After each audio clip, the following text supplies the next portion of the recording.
तो आइए दोस्तों, स्वागत है हमारा यूट्यूब चैनल पे आप सभी का। उम्मीद करता हूँ आप लोग बहुत अच्छे होंगे और अपने तैयारी में बिल्कुल अच्छी तरह से लगे होंगे और अपने काम को अंजाम दे रहे होंगे। ठीक है, तो मैं इस वीडियो में आपका पार्ट नंबर 6 बताने जा रहा हूँ।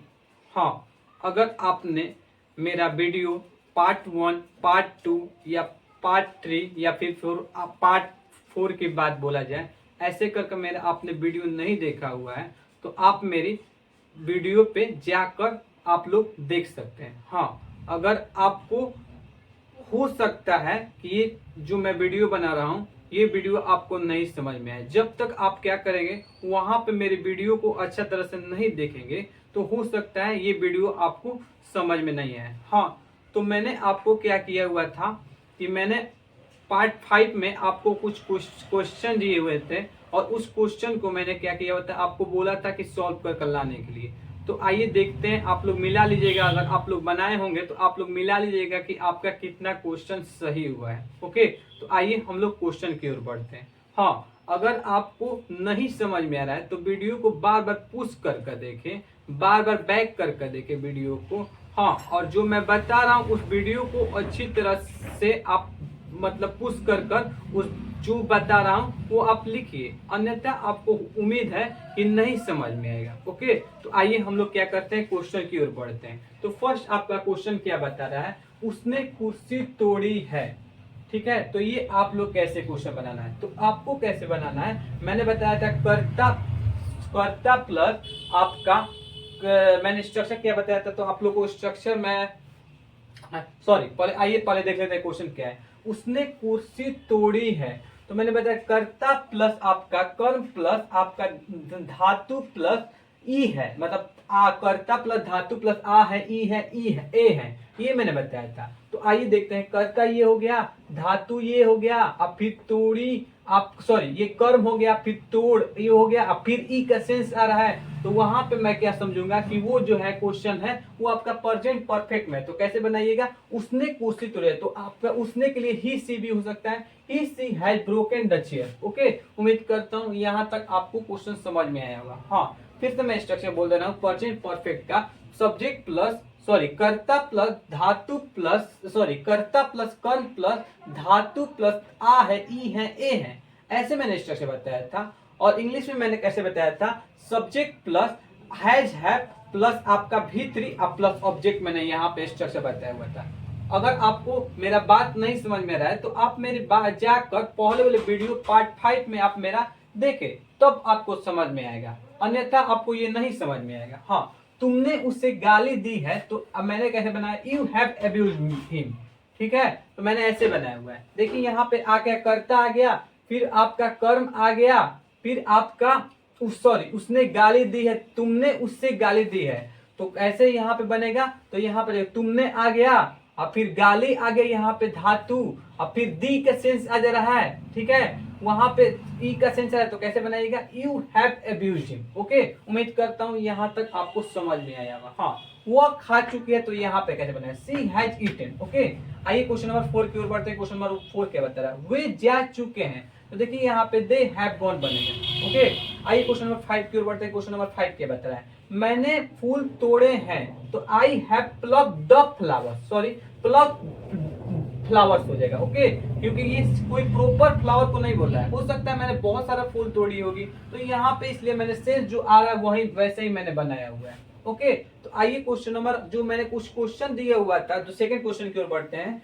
सेकंड क्वेश्चन मैंने ये बताया था कि अगर मैं कुछ वहां पे गलत ट्रांसलेशन दे रहा हूं तो आपको क्या करना है, उसको सुधार कर रखना है। तो मैंने कैसे, आपका ट्रांसलेशन था कि उसने गाड़ी खरीदी है, तो यहाँ पे देख लीजिए मैंने कई लिख दिया हुआ है कि he has brought a car. Okay, उम्मीद करता हूँ यहाँ तक आप मेरी बातों को समझ रहे होंगे और अच्छे से सुन रहे होंगे, सही ढंग से सही तरीके से सुन रहे होंगे।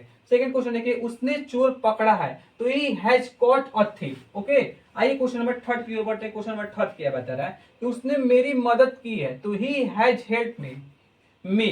ठीक है, आइए क्वेश्चन नंबर 4 की ओर बढ़ते हैं। क्वेश्चन नंबर 4 क्या बता रहा है, उसने सत्य कहा है, तो he has spoken the truth. Okay, उम्मीद करता हूँ यहाँ तक आप मेरी बातों को सही ढंग से और सही तरीके से सुन रहे होंगे और अपने काम को अंजाम दे रहे होंगे। ओके,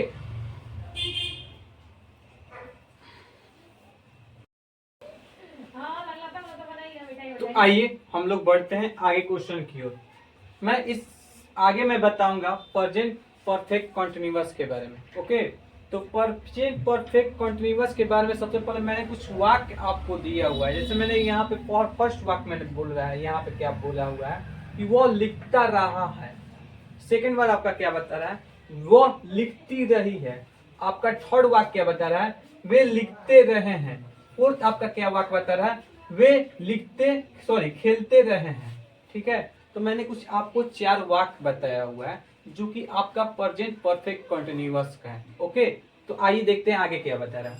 बोला क्या है, ऐसे वाक्य से यह बोध होता है, मतलब ये जो वाक्य है इससे क्या बोध होता है। तो आइए आगे बढ़ते हैं, क्या बता रहा है कि कार्य भूतकाल में आरंभ था। मतलब जो कार्य था वो भूतकाल में आरंभ था, वो अभी भी जारी है। मतलब भूतकाल में आपका जो कार्य था वो आरंभ था, वो अभी भी जारी है। भूतकाल मतलब ये ऐसे समझिए जो बीता हुआ समय का बात बोल रहा है। ओके, और जो काम है अभी भी जारी है और भविष्य में जारी रहने की संभावना है। मतलब भविष्य में वो जो कार्य होगी वो जारी रहने की संभावना है। तो इनकी बनावट ऐसे होती है। मतलब कहने की कोशिश ये कर रहा है, ये जो वाक्य है वो ये जो वाक्य से यह बोध होता है कि जो कार्य था आपका भूतकाल में आरंभ था और वो जो कार्य है अभी भी जारी है और भविष्य में जारी रहने की संभावना भी है। जैसे मैंने यहाँ पे वो लिखता रहा है, ठीक है ना, तो वो पहले से लिख रहा था, अभी भी लिख रहा है और लिखने की आगे भी उसको संभावना है। जैसे मैंने आपका सेकंड वाक्य लिखा हुआ है, वो लिखती रही है। मतलब वो जो लड़की है, जो फीमेल का जो बोल रहा है, बोध हो रहा है यहाँ पे, तो वो जो लड़की है वो पहले से लिखते आ रही है और वो क्या कर रही है कि वो अभी भी लिख रही है और भविष्य में वो थोड़ा सा कुछ ना कुछ वो काम करेगी, मतलब वो लिखते रहेगी। ओके, तो इस कार्य से आपका यह बोध होता है कि वो कार्य आपका प्रेजेंट परफेक्ट कंटिन्यूअस का है। ओके, तो आइए हम लोग बढ़ते हैं आगे, क्या बोल रहा है। तो अगर ऐसा वाक्य आ जाए तो इसका बनावट कैसे होती है। देखिए, कर्ता होता है, धातु होता है, ता रहा है या फिर ती रही है या फिर ते रहे हैं। फिर से मैं बोल रहा हूँ कि कर्ता प्लस धातु प्लस ता रहा है, ती रही है या फिर ते रहे। ओके, तो यहाँ पे देखिए कर्ता वो हो गया, आपका धातु लिख हो गया यहाँ पे। अब देखिए ता रहा है, यहाँ पे आ जा रहा है, तार आ रहा है या फिर ती आ जा रही है यहाँ पे। ठीक है, तो कुछ लिखती आ रहा होगा या फिर ते आ रहे होंगे। ठीक है, उम्मीद करता हूँ यहाँ तक आपको समझ में आएगा। हाँ, फिर से एक बार देख लेते हैं। बोल कह रहे हैं कि स्ट्रक्चर क्या बोल रहा है कि कर्ता प्लस धातु प्लस ता रहा है, ती रही है, ते रहे हो। फिर से आप लोग, कर्ता प्लस धातु प्लस ता रहा है, ती रही है या फिर ते रहे हो। फिर से मैं बोल रहा हूँ, कर्ता प्लस धातु प्लस ता रहा है, ती रहे हैं या फिर ते रहे हैं। ओके, तो ऐसे आप लोग को बोलना है। आइए आगे देखते हैं आगे क्या बता रहा है। बोल कह रहा है इनकी रचना होती है समान वर्तमान में। अगर रचना की बात बोले, समान वर्तमान ऐसे होता है, धातु प्लस ता है, ती है, ते है। ये जो तत्कालिक वर्तमान को, जैसे मैंने प्रेजेंट इंडेफिनिट का बताया था, कर्ता प्लस धातु प्लस ता है, ती है, ते है, तो वो तत्कालिक कार्य बता रहा था। मतलब वो जो कार्य हो रहा है वो अभी फिलहाल में अप टू डेट हो रहा है, तत्कालिक कार्य उसको बोला गया था। और यहाँ पे धातु प्लस रहा है, रही है, रहे, तो आप यहाँ पे बोला गया कि तत्कालिक वर्तमान को दर्शाना हो तो धातु प्लस रहा है, रही है, रहे कि मेल से। मतलब ये जो स्ट्रक्चर बनाया हुआ है कि प्रेजेंट इंडेफिनिट से बना हुआ है, तत्कालिक वर्तमान को दर्शाता है। और क्या आपको धातु प्लस रहा है, रही के ये बारे में दर्शा रहा हो। हाँ, आइए आइए देखते हैं आगे क्या बता रहा है। अगर इंग्लिश में उसको अनुवाद करना है तो इंग्लिश में कैसे अनुवाद किया जाता है, subject plus has been plus या फिर हैव बीन। ठीक है, फिर से मैं बोल रहा हूँ कि सब्जेक्ट प्लस हैव बीन या फिर हैव बीन प्लस वर्ब में आईएनजी लग जाएगा, मतलब आपका V4 हो जाएगा। फिर से मैं बोल दे रहा हूँ कि फिर से आप लोग बोलिए, subject plus has have plus been plus verb में आईएनजी। फिर से आप लोग बोलिए, सब्जेक्ट प्लस हैज बीन या फिर हैव बीन वर्ब में आईएनजी। जैसे मैंने यहाँ पे कुछ आपको वाक्य दिया हुआ है, देखिए यहाँ पे, जैसे ही हैज बीन प्लेइंग। ओके, तो यहाँ पे आपको एक बात ध्यान रखनी होगी, हैज हैव के बाद बीन का प्रयोग करना होगा, ना कि आप लोग क्या कीजिएगा कि बीन के पहले आप लोग हैज हैव का प्रयोग कर दीजिएगा। ओके, सॉरी, बीन आप लोग पहले प्रयोग करिएगा, किसके पहले, तो हैव, आपका हैज हैव के पहले बीन का प्रयोग कभी भी नहीं कीजिएगा। सेकंड वाक्य देखते हैं कि दे हैव बीन प्लेइंग, तो आप लोग ऐसे तौर पे बनाइएगा। उम्मीद करता हूं यहां तक आप मेरी बात को समझ रहे होंगे, ठीक है, और अच्छे से ध्यान से सुन रहे होंगे।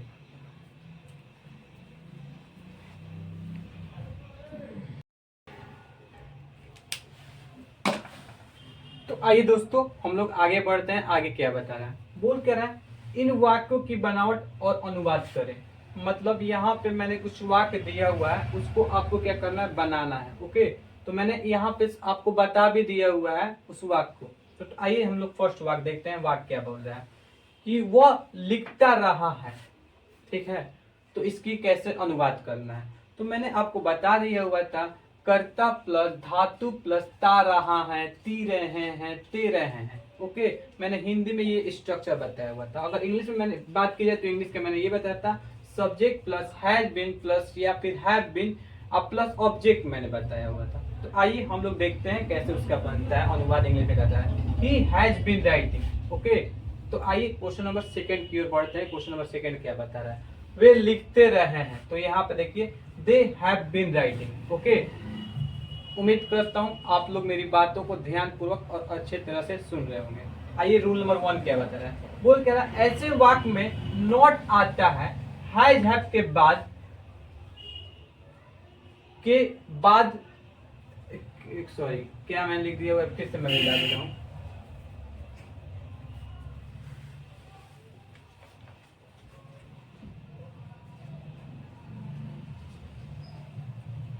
के बाद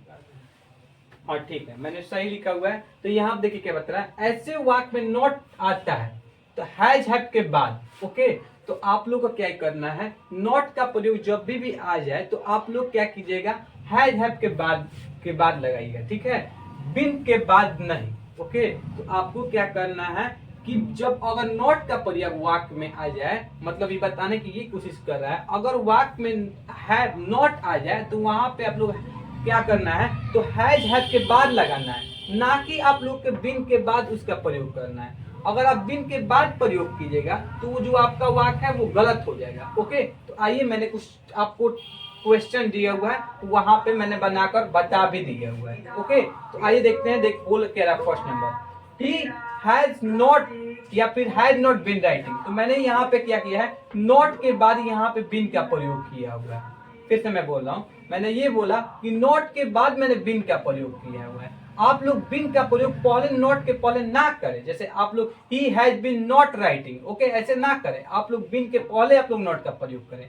ओके, उम्मीद करता हूँ यहाँ तक आप मेरी बातों को समझ रहे होंगे। हाँ, आइए क्वेश्चन नंबर सेकंड की ओर बढ़ते हैं। क्वेश्चन नंबर सेकंड क्या बता रहा है कि they have not been writing. Okay, तो क्वेश्चन नंबर सेकंड कह रहा है they have not been writing. Okay, आइए रूल नंबर 1B आपका क्या बोल रहा है उसको समझते हैं। बोल कह रहा है ऐसे वाक्य से ऑब्जेक्ट, प्रीपोजिशन, एडवर्ब आते हैं। मतलब कि जैसे कैसे कोई वाक्य में आपका ऑब्जेक्ट आता है, प्रीपोजिशन, ऐसे वाक्य में आपका, जैसे मैंने यहाँ पे वाक्य कुछ लिखा हुआ है, उसमें वाक्य में आपका ऑब्जेक्ट भी आ सकता है, प्रीपोजिशन भी आ सकता है, एडवर्ब भी आ सकता है।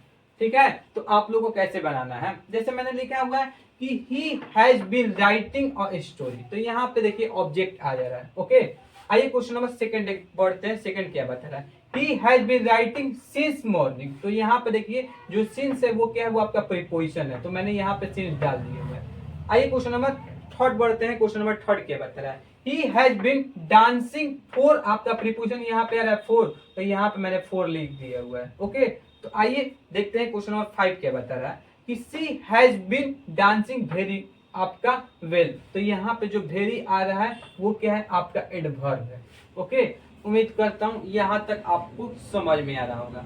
तो मैंने ये बात आपको बोली है कि रूल नंबर 1 बताने की कोशिश ये कर रहा है कि जो मैंने आपका प्रेजेंट परफेक्ट कंटीन्यूअस में बताया हुआ है, तो प्रेजेंट परफेक्ट कंटीन्यूअस में आपका प्रीपोजिशन भी आ सकते हैं, ऑब्जेक्ट भी आ सकता है और आपका एडवर्ब भी आ सकता है।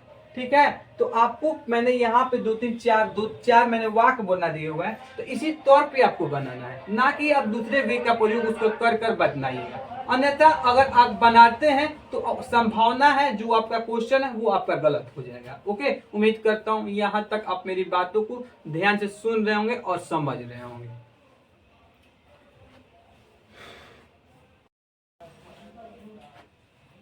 तो आइए दोस्तों, हम लोग आगे की ओर बढ़ते हैं। आगे क्या बताया, बोल कर रहा है ऐसे वाक्य का अनुवाद is are plus verb plus ING plus for since के द्वारा इस प्रकार ना करें।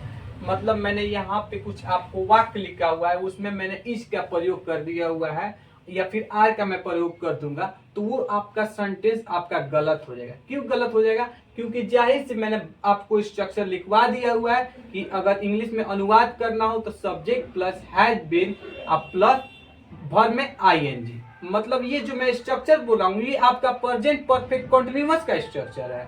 तो यहाँ पे देखिए मैंने यहाँ पे इज का प्रयोग कर दिया है, जो कि ये आपका सेंटेंस गलत हो गया है। आपका मैं सेंटेंस पढ़कर बता रहा हूँ, he is writing since morning. तो यहाँ पे मैंने फिर से मैं बोल रहा हूँ, यहाँ पे मैंने इज का प्रयोग कर दिया हुआ है, जो कि आपका सेंटेंस गलत हो गया है। आइए क्वेश्चन नंबर सेकंड की ओर बढ़ते हैं। क्वेश्चन नंबर सेकंड क्या बता रहा है कि सी इज डांसिंग फॉर 4 आवर। मतलब यहाँ पर भी मैंने इज का प्रयोग कर दिया हुआ है, ये आपका सेंटेंस क्या हो गया, गलत हो गया है। ओके, आइए आगे बढ़ते हैं। आगे क्या बता रहा है, कुछ वाक्यों की बनावट ऐसी होती है, मतलब कुछ मैंने वाक्य दिए हुए तो इनकी बनावट ऐसी होती है कि वो बीमार रहा है, वो व्यस्त रहा है, वो शिक्षक रहा है, वे गायक रहे हैं। तो यहाँ पे ये बताने की कोशिश ये कर रहा है, ऐसे वाक्य से यह बोध होता है कि कार्य कोई भूतकाल में आरंभ था, मतलब वो जो कार्य था वो भूतकाल में आरंभ था, वो अभी भी जारी है। इनकी बनावट ऐसे होती है, कर्ता प्लस विशेषण या फिर संज्ञा प्लस रहा है, रही है, रहे हैं। हाँ, अगर उसका अनुवाद करना है तो उसका अनुवाद कैसे बनाइएगा आप लोग, subject plus have been adjective plus noun. Okay, ऐसे बनाइएगा। फिर से मैं बोल रहा हूँ, सब्जेक्ट प्लस हैज बीन या हैज बीन एडजेक्टिव या फिर नाउन। ओके, उम्मीद करता हूँ यहाँ तक आप मेरी बात को ध्यान से सुन रहे होंगे और समझ रहे होंगे। हाँ, मैं क्या करता हूँ, कुछ आपको वाक्य को पढ़ के बता देना हूँ। कुछ वाक्य आपका क्या लिखा हुआ है, जो कि आपका प्रेजेंट परफेक्ट कंटीन्यूअस का है, और उस वाक्य में आपका विशेषण और संज्ञा आ रहा होगा। कब आ रहा होगा, तो कर्ता के बाद आ रहा होगा, उसके बाद आपका विशेषण, संज्ञा, और उसके बाद क्या आ रहा होगा, रहा है, रही है, रहे। उम्मीद करता हूँ यहाँ तक आप लोग सुन रहे होंगे। तो मैंने यहाँ पे कुछ आपको वाक्य लिखा है, he has been absent। तो यहाँ पे देखिए आपका सब्जेक्ट आ गया, यहाँ पे हैज बीन आ गया, हैज बीन आ गया, और यहाँ पे अब्सेंट हो गया। हाँ, ध्यान देना होगा, आपको हीज के बाद सिंगुलर वर्ब का प्रयोग करना है, हैज का, ना कि आपका हैव का प्रयोग करना है। मतलब ही के साथ हमेशा हम लोग हैज का प्रयोग करते हैं। यहाँ पे देखिए ही के साथ मैंने हैव बीन का प्रयोग किया है, तो जो कि आपका सही है। तो यहाँ पे सेकंड वाक्य बता रहा है, he has been a leader. Okay, उम्मीद करता हूँ यहाँ तक आप लोग मेरी बात को ध्यान से सुन रहे होंगे और समझ रहे होंगे। हाँ, अगर आपको कोई भी कठिनाई हो रही है समझने में या फिर कोई भी दिक्कत आ रही है, तो आप लोग अपने बातों को कमेंट सेक्शन में अपने बातों को रखें। ओके,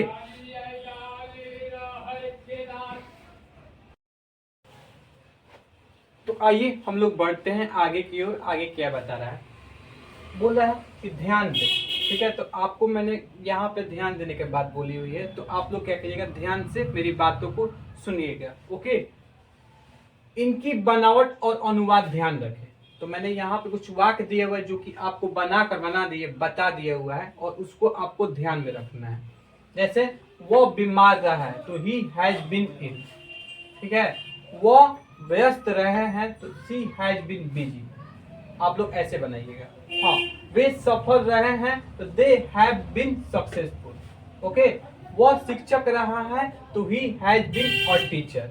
ओके, तो आइए आगे बोल क्या रहा है, आगे क्या बता रहा है। रूल नंबर 6A को देखते हैं। ऐसे वाक्य में नॉट आता है तो हैज हैव के बाद, मतलब ऐसे वाक्य में अगर नॉट आ जाता है तो हैज हैव के बाद, ठीक है, बिन के बाद नहीं। जैसे मैंने यहाँ पे कुछ जैसे स्ट्रक्चर लिख कर बता दी हुआ है, subject plus has have plus not plus been plus for या सिंस प्लस ऑब्जेक्ट। तो मैंने आपको क्या लिखा है, सब्जेक्ट के बाद हैज हैव, फिर बाद में वहां पे नॉट का प्रयोग करना है। सेकंड मैंने वाक्य क्या लिखा है कि subject plus has have plus been plus not plus for plus since plus object. जो ये आपका वाक्य आपका गलत हो गया, ये आपका सही है। मतलब कोशिश ये मैं कहने की कोशिश कर रहा हूँ, हैज हैव के बाद आप लोग नॉट का प्रयोग कीजिएगा, ना कि आप लोग हैज हैव के बाद आप लोग बीन का प्रयोग कर दीजिएगा। ओके, और उसके बाद आप लोग नॉट का प्रयोग कीजिएगा, मतलब लास्ट में आप लोग नॉट का प्रयोग मत कीजिएगा। आपको प्रयोग कब करना है नॉट का प्रयोग, तो हैज हैव और बीन के बीच में आपको करना है। ओके, तो मैंने यहाँ पे कुछ आपको सेंटेंस भी करके बता दिया हुआ है। अगर आप लोग क्या करेंगे, ऐसे तौर पे करेंगे ना, ऐसे तौर पे कि हैज हैव के बाद आप लोग बीन लगा देंगे, तो वो आपका सेंटेंस गलत हो जाएगा। तो मैंने फिर से मैं बोल दे रहा हूं कि मैंने हैज हैव के बाद नॉट का प्रयोग किया है, आप लोग बीन के बाद आप लोग नॉट का प्रयोग ना करें। ठीक है, आइए फर्स्ट क्वेश्चन देखते हैं। कुछ मैंने उदाहरण दिया हुआ है जो कि आपको मैंने नॉट का प्रयोग लगाकर बताया हुआ है। ही हैज नॉट या फिर हैज नॉट बीन इल। ठीक है, सेकंड क्वेश्चन देखते हैं। दे हैव नॉट या हैव नॉट फिर बीन सक्सेसफुल। ओके, उम्मीद करता हूं यहां तक आप मेरी बातों को ध्यान से समझ रहे होंगे और सुन रहे होंगे।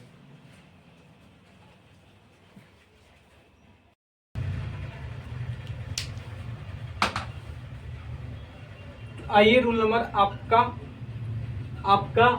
6B की रूल बी की मैं बात कर रहा हूं।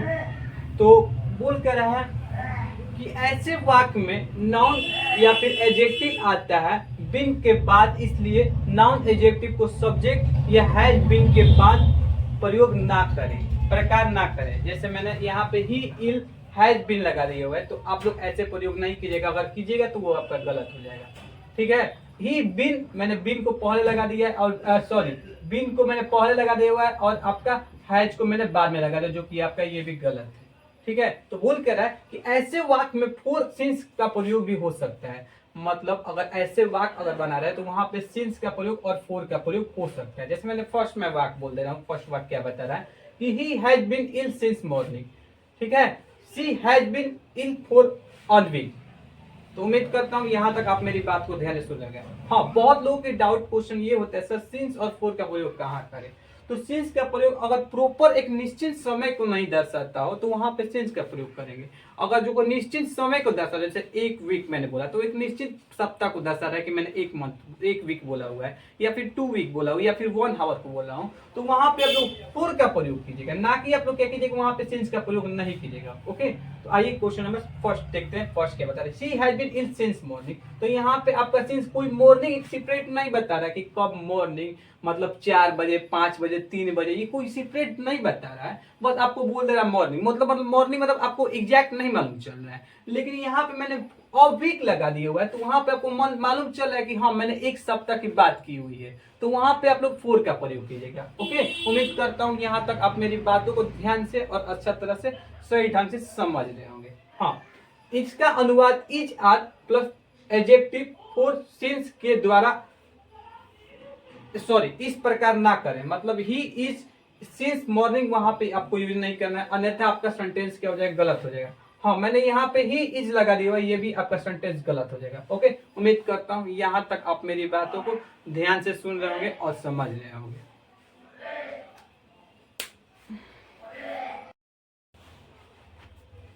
तो आइए दोस्तों हम लोग आगे बढ़ते हैं। आगे क्या बता रहा है, बोल कर रहा है कि ट्रांसलेट इनटू इंग्लिश। मतलब मैंने यहाँ पे आपको कुछ ट्रांसलेशन दिया हुआ है, उस ट्रांसलेशन को आपको होमवर्क में करके रखना है। ओके, मैं अगले वीडियो में उसको क्या करूंगा, उसका अनुवाद आपको बता दूंगा। ओके, तो मैं सेंटेंस आपको पढ़ कर बता दे रहा हूँ कि सेंटेंस क्या बोल रहा है, क्या कह रहा है। ओके, तो वह तैरता रहा है।